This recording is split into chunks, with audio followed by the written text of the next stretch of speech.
नमस्कार दोस्तों, बहुत बहुत स्वागत है आप सभी का। जैसा कि आप सभी को पता है कि स्टेट बैंक ऑफ इंडिया का अभी हाल ही में जो एग्ज़ाम हुआ था, ठीक है, उसका रिजल्ट भी आ चुका है अगर हम बात करें। और वहीं कहीं ना कहीं फिर से नई भर्ती अनाउंस कर दी गई है एसबीआई के द्वारा, ठीक है। तो जो लोग बैंक की तैयारी कर रहे हैं बच्चे, उनके लिए दोबारा एक अच्छा मौका यहाँ पे मिलने जा रहा है। मतलब आप देख पा रहे हैं कि अभी जैसे क्लर्क का फाइनल रिजल्ट दिया, ठीक है, और क्लर्क के फाइनल रिजल्ट के बाद इन्होंने क्या किया कि पीओ का भी फाइनल रिजल्ट दे दिया। और उसके बाद अब आप देखिए यहाँ पे फिर से नई भर्ती भी अनाउंस कर दी है बैंक ने, ठीक है।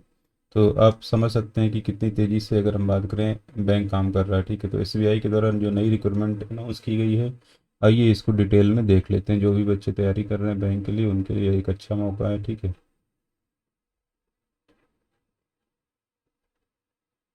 तो इम्पोर्टेंट इन्फॉर्मेशन जो है पूरा यहाँ पे देख लेते हैं एक बार।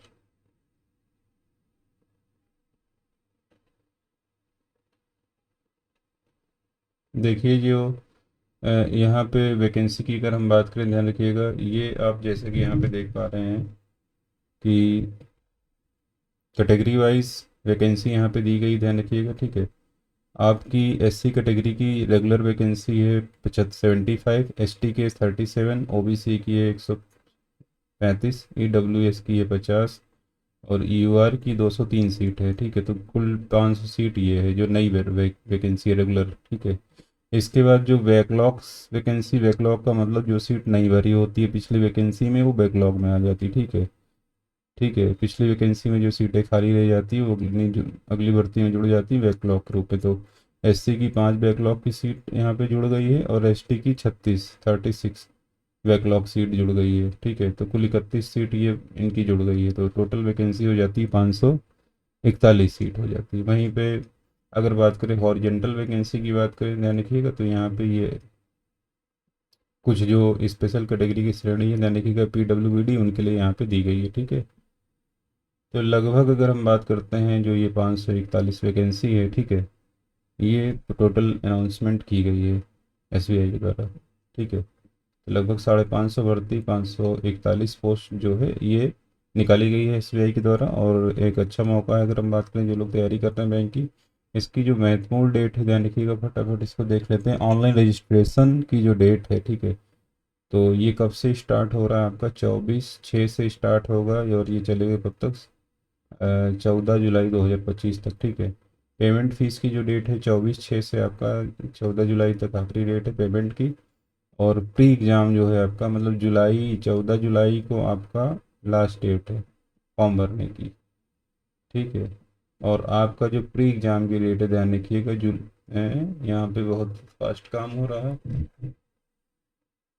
ठीक है। मतलब आप, अच्छा, प्रिलिमिनरी एग्जामिनेशन का कॉल लेटर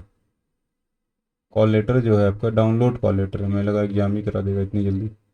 तो आपका जो कॉल लेटर डाउनलोड होगा 3 या 4, मतलब 3rd या 4th वीक जुलाई से कॉल लेटर डाउनलोड हो जाएगा, ठीक है।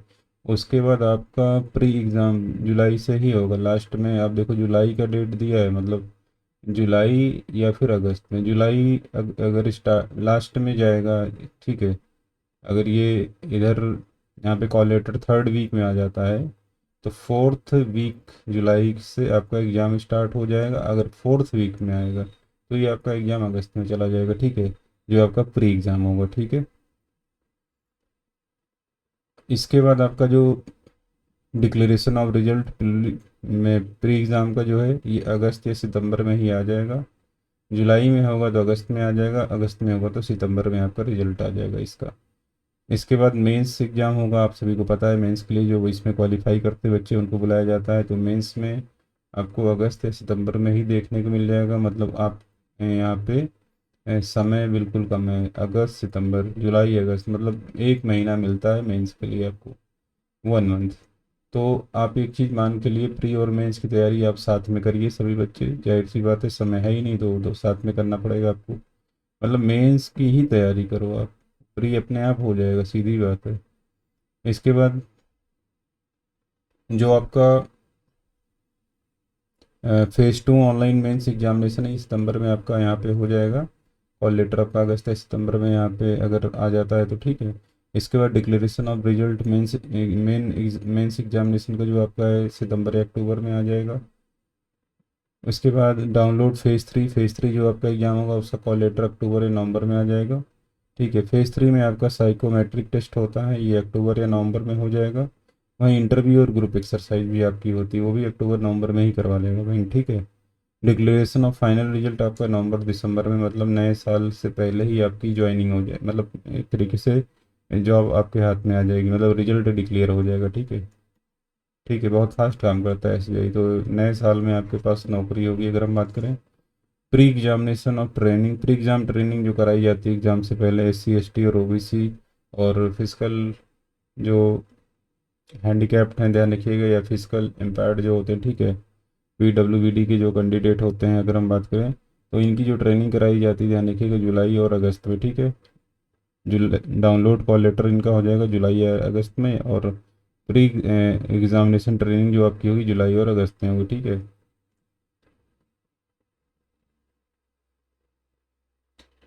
तो ये तो थी मेन जानकारी। इसके बाद एज रिलैक्सेशन जो जैसे मिलता है वो मिलेगा, इसमें ध्यान रखिएगा। मिनिमम एज जो ली जाती है 21 वर्ष ली जाती है, ठीक है, और मैक्सिमम एज आपकी ली जाती है कितना, 30 साल। ठीक है, तो ये पॉइंट ध्यान रखेंगे। ठीक है, तो यहाँ पे आप देख पा रहे हैं ये मिनिमम एज 21 साल और मैक्सिमम एज 30 साल ली जाती है। ठीक है, और इसकी गणना आपकी 1/4/2025 से होगी। ठीक है, मैक्सिमम एज सीमा में अगर हम बात करें ध्यान रखिएगा, ओबीसी को 3 साल की छूट, एससी एसटी को 5 साल की छूट, और इस तरीके से अगर हम बात करें पीडब्ल्यूबीडी को अधिकतम जो है यहाँ पे 10 साल, 13 साल और 15 साल अकॉर्डिंग टू कैटेगरी और रिजर्वेशन के अनुसार यहाँ पे दिया जाता है। ठीक है, अब इसके बाद अगर हम बात करें एक सर्विसमैन को भी यहाँ पे 5 साल की छूट है। ठीक, इसेंशियल एक एकेडमिक क्वालिफिकेशन की अगर बात करें तो यहाँ पे इसकी जो मेन क्वालिफिकेशन होती है आपके पास ग्रेजुएशन होना चाहिए। ठीक है, आपके पास ग्रेजुएशन होना चाहिए, इसकी जो मेन क्वालिफिकेशन है। ठीक है, अब आते हैं इसके बाद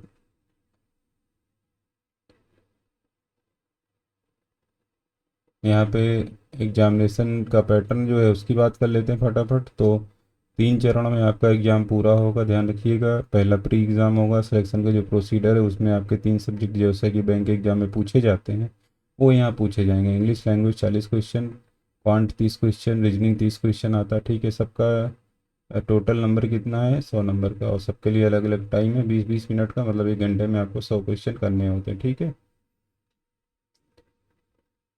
सेक्शनल कट ऑफ नहीं होगा प्री एग्जाम में, ध्यान रखिएगा। ठीक है, और लगभग candidate numbering 10 times of the number of vacancy in each category will be short listed for the main examination.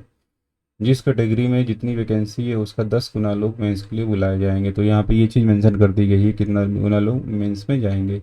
Mains examination का जो सिलेक्शन है ध्यान रखिएगा ये आपका कि यहाँ पे आइए देख लेते हैं। रीजनिंग एंड कंप्यूटर आपका पूछता है, ध्यान रखिएगा 40 क्वेश्चन, 60 नंबर का, 50 मिनट इसके लिए मिलेगा। D data analysis and interpretation आपका पूछा जाता है 30 नंबर का, ध्यान रखिएगा 30 क्वेश्चन 60 नंबर का, 45 मिनट इसके लिए मिलता है। General awareness economy and banking knowledge जो है आपका 60 क्वेश्चन 60 नंबर का, 45 मिनट इसका टाइम है जो कि मैं पढ़ाता हूँ आपको। इंग्लिश लैंग्वेज आपका पूछा जाएगा 40 क्वेश्चन, ध्यान रखिएगा 20 नंबर इसके लिए मिलेंगे। ठीक है, इसको देखो घटा दिया है यहाँ पे, नंबर इसका कम कर दिया है, 40 क्वेश्चन 20 नंबर ही हैं। तो ये ऊपर के तीनों ध्यान रखिएगा सबसे ज़्यादा स्कोरिंग है। ठीक है, अगर हम बात करें, और इसके लिए कुल टोटल आप ध्यान रखिएगा नंबर ऑफ क्वेश्चन 170 क्वेश्चन और 200 नंबर का, 3 घंटे टाइम है।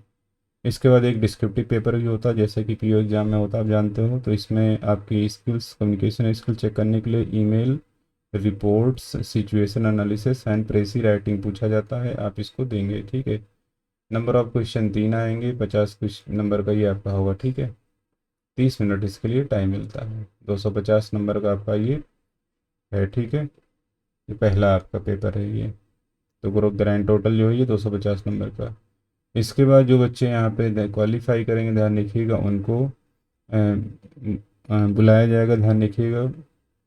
ग्रुप डिस्कशन, उसके बाद psychometric test on personal interview के लिए बुलाया जाता है, ठीक है। तो ये इसका तरीका होता है। Selection criteria for phase third अगर हम बात करें, selection cut off in the main examination, each candidate will have to score minimum score in each test. ध्यान रखिएगा, मिनिमम स्कोर आपको लाना पड़ेगा, तभी इसमें आप पास हो पाओगे, ठीक है।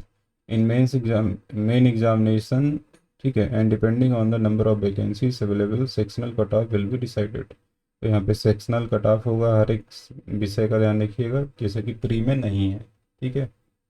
Minimum aggregate qualifying score category wise merit list will be drawn on the basis of aggregate marks score in the mains examination, candidate numbering up to 3 time. मतलब देखो, मेंस में कितने लोग पास होंगे, 3 टाइम पास होंगे, मतलब एक सीट पे 3 बच्चा जाएगा इंटरव्यू के लिए, ठीक है, ये ध्यान रखिएगा, ठीक है। ये होगा फेज थर्ड में जो बच्चे जाएंगे, मतलब 3 गुना लोगों को बुलाया जाएगा। और जो फेज थर्ड आपका है, ध्यान रखिएगा, ये क्या है, हाँ, 1/4 की माइनस मार्किंग हुई है, ये भी ध्यान रखिएगा सभी लोग। फेज थर्ड आपका जो है, ध्यान रखिएगा, ये साइकोमेट्रिक टेस्ट आपका होगा, उसके बाद ग्रुप एक्सरसाइज, मैंने ये सब करवाया हुआ है इंटरव्यू जब मैं करवाता था। और आपको बता दें कि अभी तक का रिकॉर्ड रहा है कि 50 में 49 नंबर मेरे 2 स्टूडेंट के आ चुके हैं, ठीक है, मेरे इंटरव्यू क्लास में, ठीक है। इंटरव्यू क्लास जो मैं कराता था पटना में, ठीक है, जो मेरे प्रीवियस ज्वाइनिंग जिस ब्रांच में थी वहाँ पे जहाँ मैं पढ़ाता था, मेरे 2 बच्चे ऐसे थे जिनके 50 में 49 नंबर आए हुए हैं, अगर हम बात करें, वो इस समय जॉब में है, ठीक है। तो जैसे मैक्सिमम मार्क्स की बात करते हैं, अगर हम ध्यान रखिएगा, ग्रुप एक्सरसाइज आपका 20 नंबर का रहेगा और इंटरव्यू आपका 30 नंबर का रहेगा, तो टोटल कितना है, 50 नंबर का, ठीक है। तो ये 3 टेस्ट यहाँ पे हैं आपका, psychometric test, group exercise and personal interview, ठीक है। तो ये भी बहुत महत्वपूर्ण होता है, 50 नंबर बहुत इंपॉर्टेंट रखते हैं अगर हम बात करें एसबीआई में जाना है तो, ठीक है। फाइनल सिलेक्शन आपका जो होगा इन्हीं मेंस और फेज थर्ड जो आपका है इसी के बेसिस पर होगा, ठीक है। फाइनल मेरिट बनेगी, ध्यान रखिएगा, ये नॉर्मलाइज स्कोर के आधार पे होगा, जो कि आपका मेंस एग्जाम जो आपका चेक किया जाएगा, ध्यान रखिएगा, ये टोटल 100 नंबर का जो है, ठीक है, जिसमें आपका 250 नंबर का आपका मेंस एग्जामिनेशन और ग्रुप एक्सरसाइज और इंटरव्यू का 50 नंबर का, ठीक है। इसको नॉर्मलाइज करके ध्यान रखिएगा, ये 250 को 75 पे लाया जाएगा और ये 50 को 25 पे, टोटल 100 में आपका चेक किया जाएगा, ठीक है, फाइनल सिलेक्शन। तो ये है आपका पूरा प्रोसेस सिलेक्शन का, ठीक। इतने चरण हैं, तब आप एसबीआई में जा पाओगे। एसबीआई एक तरीके से समझ लो आईएएस हो चुका है इस समय, कोई छोटी बात नहीं है। अब यहाँ पे सोच सकते हो कि the approximate CTC in the initial scale of पे एट मुंबई सेंटर 20.43 लाख, मतलब इतना बड़ा पैकेज मिलेगा आपको ज्वाइन करने पर एसबीआई में, आप सोच भी नहीं सकते हो, ठीक है, ठीक है, सोचिए, एसबीआई में मतलब इतना पैकेज मिलेगा मुंबई इसी ब्रांच में आप ज्वाइन करेंगे तो, सीटीसी जो है आपका। तो बहुत बड़ा सपना होता है लोगों को एसबीआई में जॉब करने पे, ध्यान रखिएगा, ठीक है।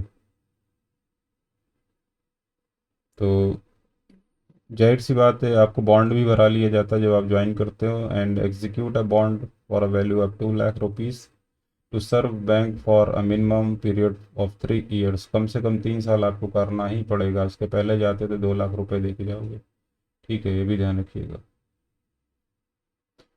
एप्लीकेशन फ़ीस जो है, ध्यान रखिएगा, 750 रुपये है, ठीक है।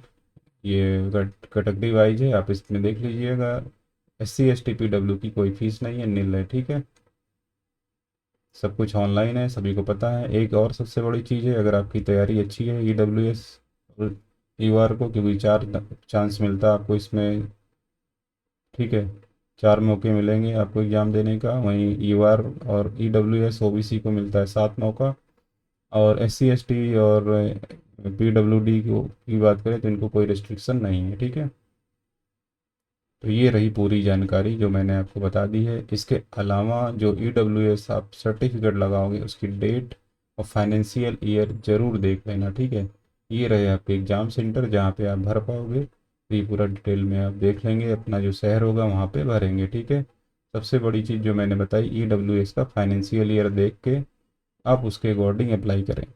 एक अच्छा मौका, ध्यान रखिएगा, 24 लाख तक वेतन पाने का एसबीआई जैसी बैंक में जॉब पे, ठीक है। तो बहुत ही महत्वपूर्ण जानकारी थी आपके लिए। और इससे पहले बिहार स्टेट कोऑपरेटिव बैंक ने वैकेंसी अनाउंस कर दी है, तो अभी आप जो बच्चे जिनके सामने कोई मौका नहीं है, तो ये वैकेंसी आई हुई है, इसका फ़ायदा उठाइए तैयारी करके, ठीक है। तो बहुत बहुत धन्यवाद, ये थी महत्वपूर्ण जानकारी एसबीआई के बारे में।